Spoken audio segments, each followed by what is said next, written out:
பருப்பு தேங்காய் போளி. முதல்ல ஒரு பவுலில் மைதா ஒரு கப் எடுத்துக்கோங்க. அதில் 1/2 டீஸ்பூன் மஞ்சப்பொடி போட்டுக்கோங்க.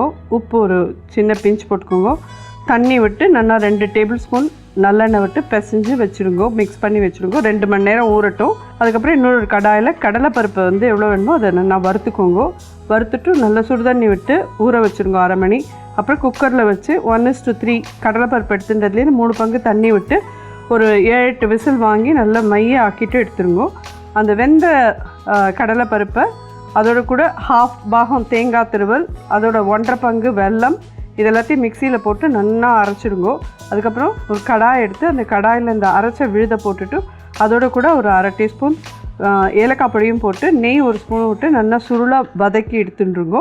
அப்புறம் ஒரு வாழை இலை எடுத்து அந்த வாழை இலையில் மைதா மாவு பிசைஞ்சு வச்சுருக்கோம் இல்லையா, அதை நல்லா தட்டிட்டு நடுப்புற அந்த பூர்ணத்தை வச்சு மூடி நல்லா எண்ணெயை விட்டு தட்டிட்டு சூடான தவாவில் போட்டு இலையை நல்லா எடுத்துட்டு 2 பக்கமும் திருப்பி வாட்டி நெய்யை விட்டு எடுத்தேன்னா ஜோரான பருப்பு தேங்காய் போளி தயார்.